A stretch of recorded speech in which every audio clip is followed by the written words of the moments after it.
Dans ce podcast, découvrez le quotidien d'un tribunal correctionnel au plus près de la réalité. Exceptionnellement, l'enregistrement des audiences que vous allez entendre a été autorisé. Bienvenue dans Justice en direct. Nous remercions François-Marie Giacomoni, ancien vice-président de la Chambre correctionnelle de Melun.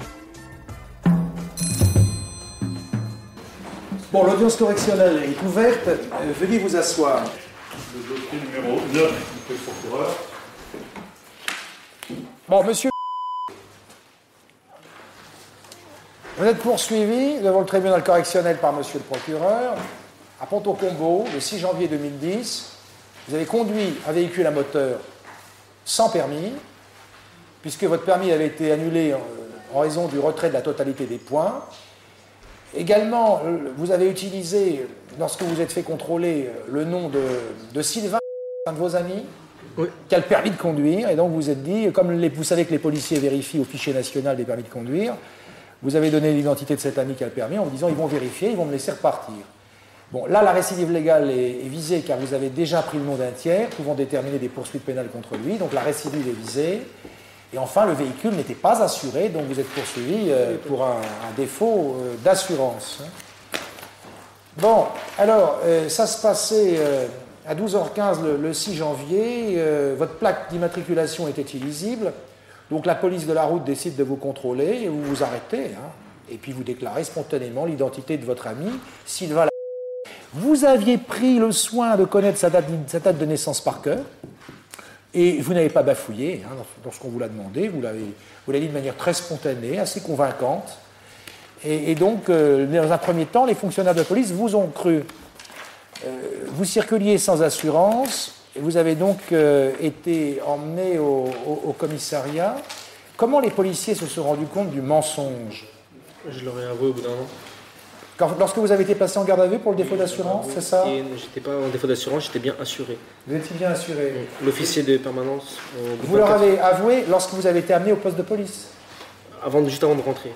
Au poste de police? Oui, monsieur. Là, oui. Donc vous leur avez avoué que vous n'aviez pas le permis, que vous aviez pris le nom de Sylvain pour tenter d'échapper à la poursuite. Vous saviez que vous n'aviez pas le droit de conduire. Et oui, je vois que vous êtes inscrit dans une auto-école. Vous êtes inscrit? Oui, je passe la conduite dans 2 semaines. Vous passez la conduite, donc vous avez eu le code? Oui, je l'ai obtenu.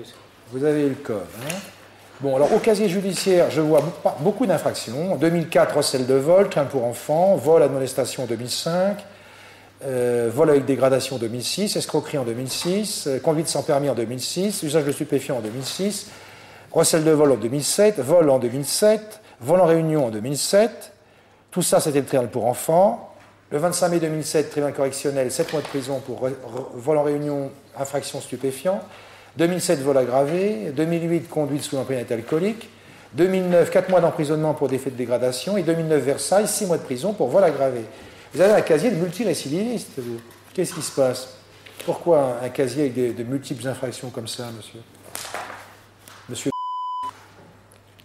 des explications. Qu'est-ce que vous faites dans la vie? Je suis vendeur. Oui. À quel endroit vous êtes vendeur? À Bastille. À Bastille. À Bastille. Qu'est-ce que vous vendez, monsieur? Des téléphones. Des téléphones. Bon. Donc actuellement, vous avez un contrat de travail? Oui, j'ai tout ce qu'il faut, j'ai le nécessaire. Est-ce que vous voulez ajouter autre chose sur ces faits qui vous sont reprochés? Écoutez, non, c'est pas pardonnable. En tout cas, j'étais pas en défaut d'assurance. Vous n'étiez pas en défaut d'assurance? Vous avez justifié la prime d'assurance? Eux-mêmes l'ont vérifié. L'officier l'a vérifié le lendemain. Pourtant, je vérifie, vous avez bien été poursuivi pour défaut d'assurance? Oui, le 6 janvier 2010. J'étais pas en défaut d'assurance.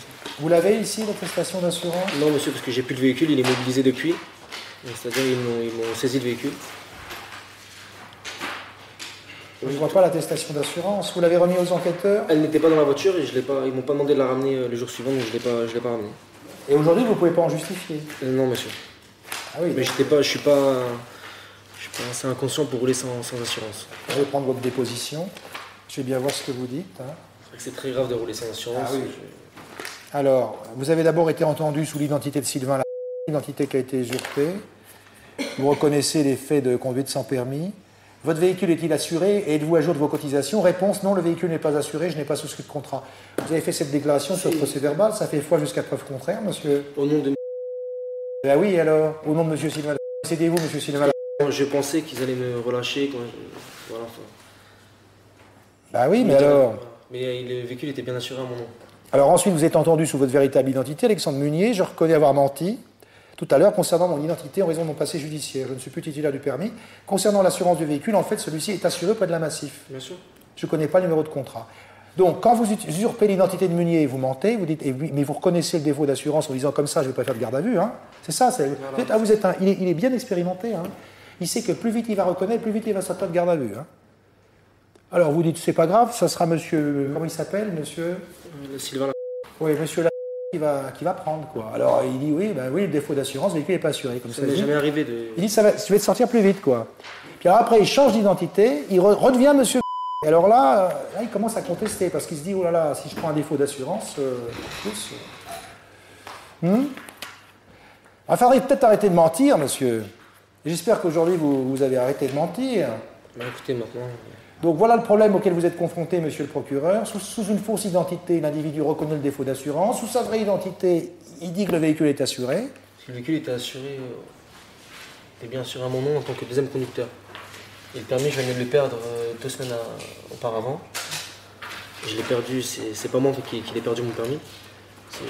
En sortant de détention, j'ai prêté mon véhicule à un ami qui a roulé avec et qui a perdu ma totalité de points.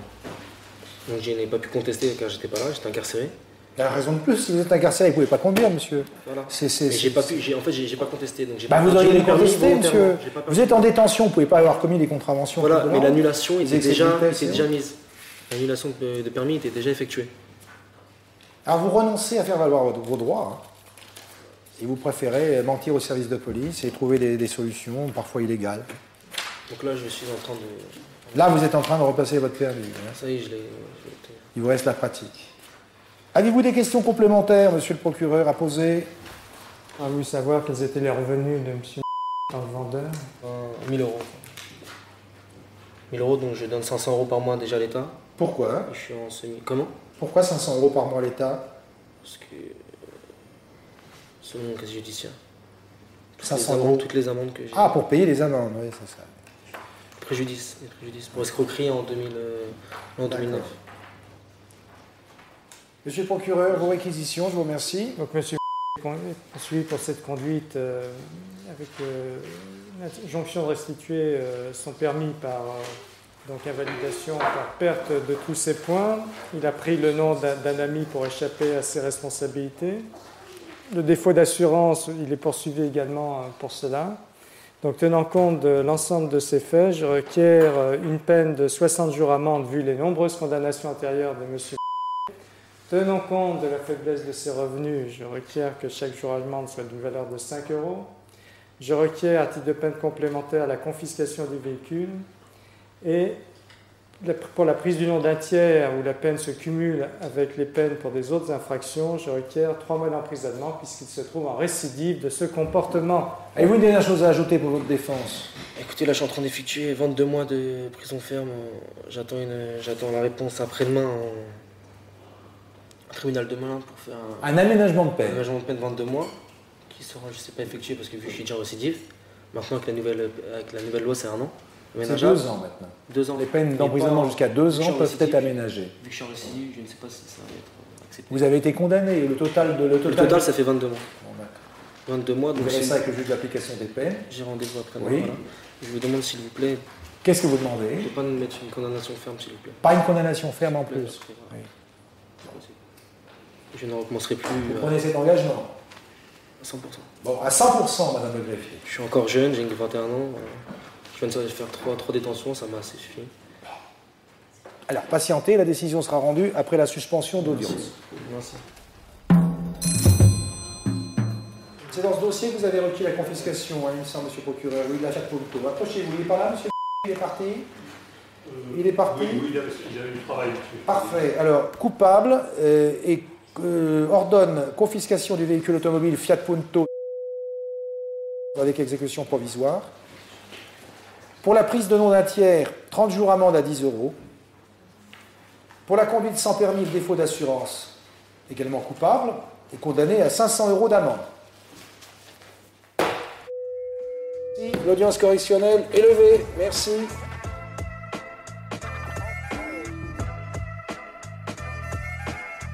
Vous venez d'écouter Justice en direct. Si vous avez aimé ce podcast, vous pouvez vous abonner sur votre plateforme de podcast préférée et suivre Initial Studio sur les réseaux sociaux. Justice en direct est une coproduction Initial Studio et Morgane Productions. Ce podcast est une adaptation de la série documentaire En direct du tribunal, produit par Morgane Productions, écrit par Samuel Luret et réalisé par Joachim Afouni. Production exécutive du podcast Initial Studio. Production éditoriale du podcast Sarah Koskiewicz. Montage Victor Benabou. Musique La Grande Table. Illustration Paul Grelet. Avec la voix de Pauline Josse.